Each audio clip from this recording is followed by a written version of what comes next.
I'm Sarah Long, Executive Director of the North Suburban Library System in Wheeling, Illinois, and today we're talking about a new exhibit, The American Soldier, opening soon at the Lake County Discovery Museum. And I'm talking today to Catherine Hamilton Smith, who's in charge, and Seema Rubin, Yes. who is the designer of the exhibit. I'm the curator and the producer. I see. And you've done this before?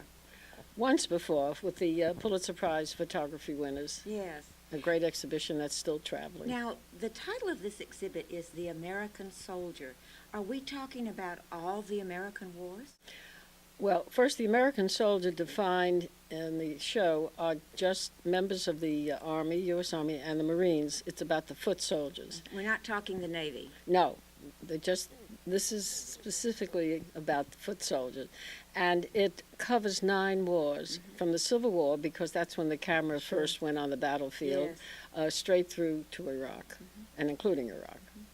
And so it's a photograph, an exhibit of photographs. Yes, it's a photographic exhibition about the camaraderie of the American soldier, the humanity, the heroics, the ultimate sacrifice, the humor. The intent is totally apolitical. It's to show the American soldier soldiering, because usually when we see a soldier, we see a uniform. Yes. We don't see them soldiering. Yes. This takes you right to where they're soldiering. Sort of in the same way that, who was that famous Civil War photographer? Matthew Brady. Yes, who took the camera to the battlefield. Yes, he did, and he had about 18 assistants who also had cameras on the battlefield. Yes, but it's also a tribute not only to the American soldier, but to the photographers, because without them, we wouldn't be able to experience visually what the American soldier does for us when they're in battle and also outside. Are there women as well as men? Oh, of course, yes. In fact, the early photograph that I have there in the Civil War, it's a group of women who were volunteers for the Union Army, and they are absolutely beautifully dressed in their uniforms. Yes. And it's made up of women who were debutantes and prostitutes.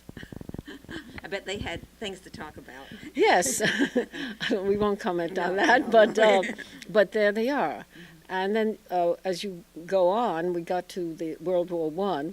I have a wonderful photograph of women marinettes drilling on the south lawn of the White House. Oh, interesting. So they didn't photograph as many women in the beginning. Sure. Or if they did, they generally had them at a desk or a telephone, and that wasn't what I wanted to show. So it was more difficult to find women in action, but we found them. There was segregation. Yes.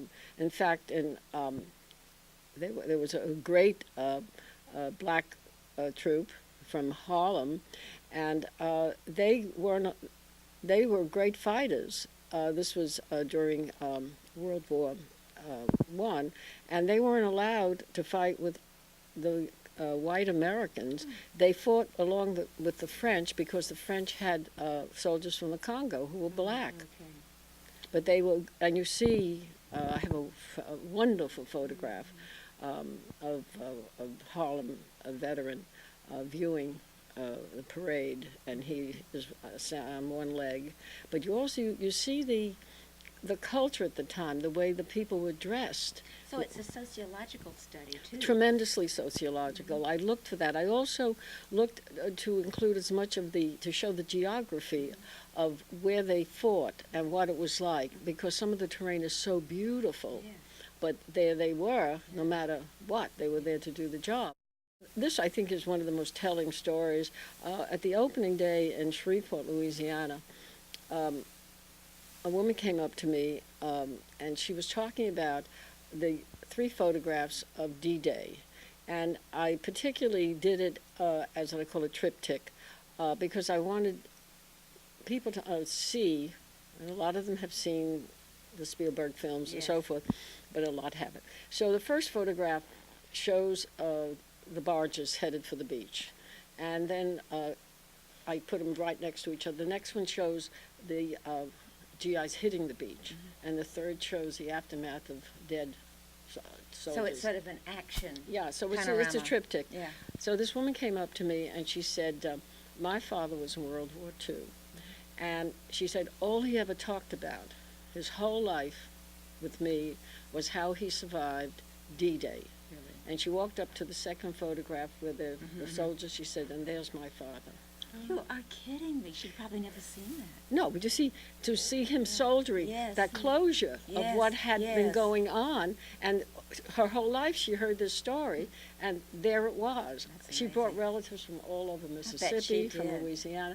Well, but veterans have come up to me, and in fact, the day it was closing at the Women's Memorial, this wonderful, tall soldier came up, and because I have signs all over, no taking of photographs, and it's very important not to do that. And he said, my buddy and I recognize someone in, it was a Afghanistan photograph. He said, would you mind if we took a picture standing? I said, take it, absolutely. So you see, suddenly the unknown Yes. becomes the known, Yes. and this is terribly important. I mean, I It can't is. recognize everybody, No. but it's there.